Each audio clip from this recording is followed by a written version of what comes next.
Hello बच्चों, आज हम लोग पढ़ने जा रहे हैं 7वीं क्लास का 20वां चैप्टर है यशस्वनी।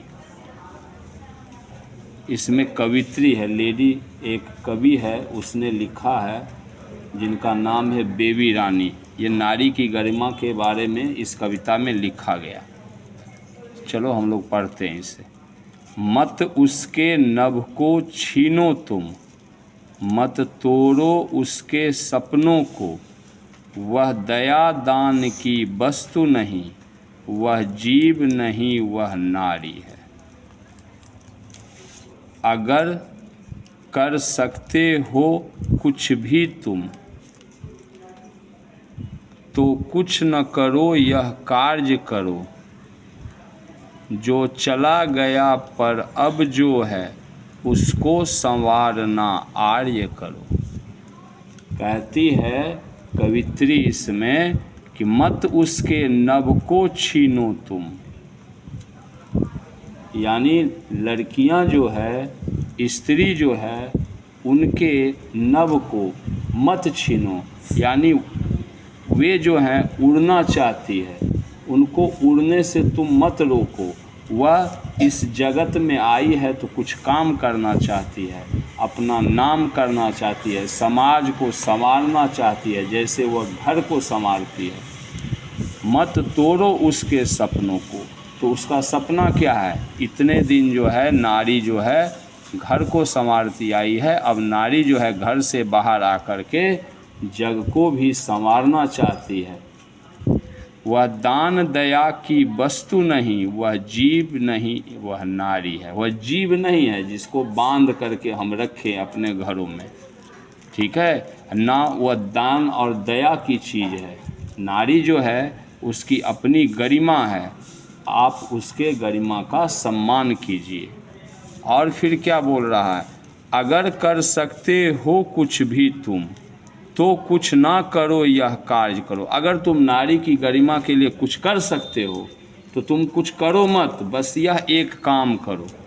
जो चला गया, जो बीत गया, उनके साथ जो भी दुर्व्यवहार हुआ, इतने दिन उनको जो प्रतिष्ठा नहीं दिया गया जो मिलना चाहिए था, तो जो बीत गया वो बीत गया, उसको छोड़ दो। उसको पर अब जो है उसको संवारना आर्य करो। जो पीछे बीत गया उस बात को भूल जाओ। लेकिन अब भारत के लोगों को संदर्भ में आर्य शब्द का प्रयोग किया जाता है, तो आर्य शब्द भारत के लोगों को कह रही है कवित्री कि जो चला गया उसको छोड़ दो, पर अब जो है उसको संवारना आर्य करो, उसको संवारो। नारी का जीवन की गरिमा कैसे हो, उसकी प्रतिष्ठा कैसे हो, इसका काम जो है अब तुम करो। अब आपसे कह रहा है, क्या दादी नानी चाची माँ बस यह बनकर है रहने को? क्या लड़कियां जो है सिर्फ दादी नानी चाची और माँ ही बन कर के रहना चाहती है? नहीं, वह ऐसा नहीं बन के रहना चाहती है। इसी के बारे में कह रही कवित्री, निर्जीव नहीं वह नारी, वो निर्जीव नहीं है। आप उसको घर में कैद करके रखिएगा, आप उसको कुछ बोलने नहीं दीजिएगा, आप उसको दबा करके रखिएगा, उस पर तरह तरह की बंदिशें लगाइएगा, सो मत लगाओ। उसे टेरेसा बन जीने दो। मदर टेरेसा जो हुई, बहुत आधुनिक युग की बहुत बड़ी संत हुई। उन्होंने गरीबों के लिए, अपाहिजों के लिए, विकलांगों के लिए, बीमार और रोगियों की जो सेवा की, संसार को अपनी सेवा भाव का जो संदेश दिया, वह अतुलनीय है। तो बोले स्त्री टेरेसा बन सकते, उसको टेरेसा बनने दो। उसके सपनों पर आप रोक मत लगाओ, उनको पढ़ने दो, लिखने दो, आगे बढ़ने दो। उसे इंदिरा बन जीने दो। और इंदिरा गांधी को जो मौका मिला तो उन्होंने क्या किया? वह देश की पहली महिला प्रधानमंत्री बनी और उन्होंने क्या किया? पूरे देश को प्रगति के पथ पर आगे बढ़ाने का काम किया और अंत में इस देश के लिए वह शहीद हो गई। ठीक है, तो ऐसी बातें कवित्री कह रही है हमसे करने को। हाँ, तोड़ो उस बेरी को जरा जिसमें नफरत की कड़ियाँ हैं।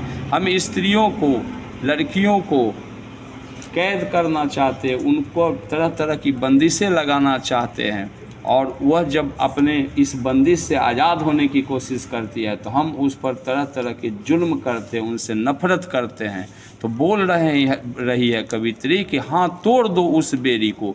उसके बारे में जो सोच है, रूढ़िवादी सोच है समाज की, हम लोगों की, उसे बोल रही है कवित्री तोड़ दो। फिर पंखों को खुल जाने दो, स्त्रियों को स्वतंत्र करो, उनको पढ़ने दो, लिखने दो, जो उनको मन में आता है सो करने दो, जीवन के रास्ते पर आगे बढ़ने दो। उसे कल्पना बन जीने दो, उसके मन में, उसके कल्पना में जो भी बनने की इच्छा है उसको मत रोको, उससे बनने दो।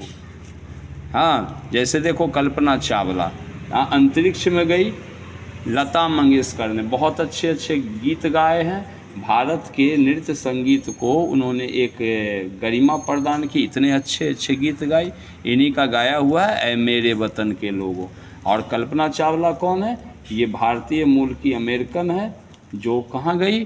अंतरिक्ष में गई। ठीक है, तो बोले उसे कल्पना बन जीने दो, कल्पना चावला बन के उनको जीने दो, उसे लता बन जीने दो। अब थोड़ा सा और है, पग नुपुर कंगन हार नहीं, तुम विद्या से श्रृंगार करो। अब वो बोल रही है, कवित्री बोल रही है कि पग नुपुर कंगन हार नहीं।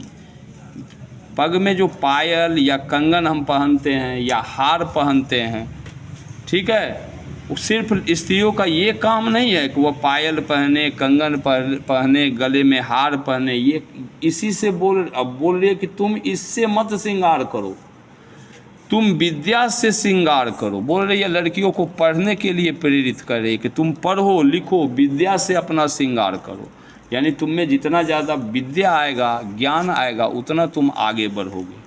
तुम खुद अपना सम्मान करो। तुम स्त्री हो तो तुम अपना सम्मान कैसे प्राप्त कर सकती हो? तो अब पढ़ करके, विद्या प्राप्त करके तुम अपना सम्मान खुद लो।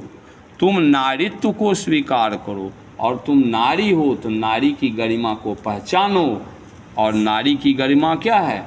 वह श्रृंगार सिर्फ कंगन, हार और पायल पहन करके नहीं करे, विद्या से श्रृंगार करे। अगर तुम विद्या अर्जित करती हो, तो स्त्रियां अगर विद्या अर्जित करती है तो दो परिवार का भला करती है, देश का भला करती है। देश को आगे बढ़ाने में आज बहुत सारा योगदान स्त्रियों का है।